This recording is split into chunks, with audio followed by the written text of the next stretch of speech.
السلام علیکم دوستو، آج کی کہانی کا نام ہے بوجھ اتر گیا۔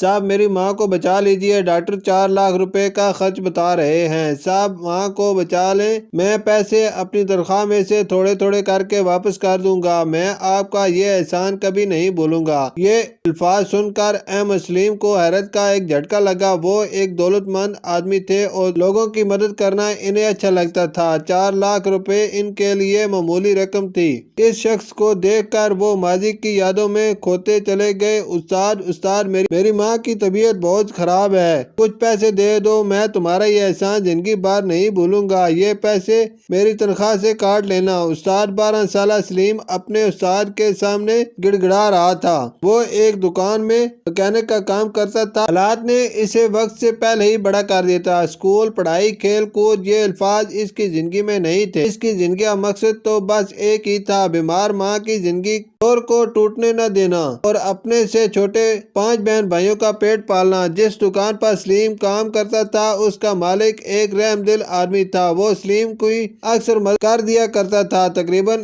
ہر مہینے ہی اس کا یہ معمول تھا کہ کبھی تو مانگے ہوئے پیسے اس کی تنخواہ سے بھی زیادہ ہوتے تھے۔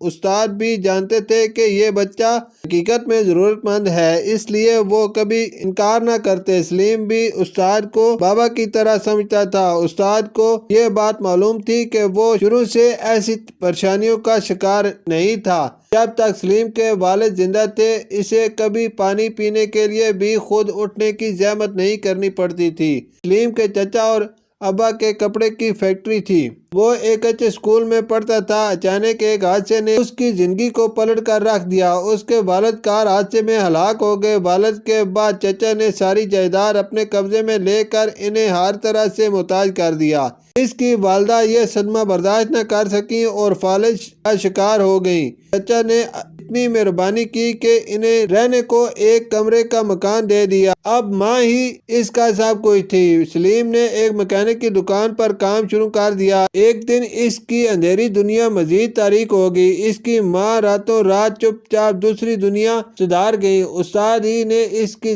ماں کے کفن دفن کا انتظام کیا۔ سلیم خود کو اپنی ماں کی موت کا ذمہ دار سمجھ رہا تھا۔ اگلے دن وہ استاد کے پاس گیا، مگر آج وہ ایک فیصلہ کر چکا تھا۔ اس نے استاد سے کچھ پیسے ادھار لیے اور کچھ سلے سلائے کپڑے خرید کر بیچنے نکل پڑا۔ کم منافع رکھ کر اس نے سارے کپڑے بیچ دیے۔ آہستہ آہستہ وہ اپنا نام مارکیٹ میں بناتا چلا گیا۔ لوگ آنکھیں بند کر کے اس پر بھروسہ کرتے تھے۔ آخر وہ وقت بھی آیا جب اس نے ایک دکان مارکیٹ میں خرید لی۔ اب وہ 22 سال کا ہو گیا تھا۔ اس کا شمار بڑے کاروباری لوگوں میں ہونے لگا۔ چند برسوں میں اس کا کاروبار پورے شہر میں پھیل گیا۔ کپڑے کی مل لگانا اس کا خواب تھا، وہ بھی پورا ہو چکا تھا۔ شہر بھر میں اس کی شہرت تھی۔ اس کے بہن بھائی بھی اب پڑھ لکھ گئے تھے، مگر احمد سلیم خود نہیں پڑھ سکے۔ اب وہ سیٹھ سلیم کہلاتے تھے۔ ان کے چھوٹے بھائی کے بنائے ہوئے کپڑوں کی ڈیزائنوں نے بھی ان کی شہرت کو 4 چاند لگا دیے۔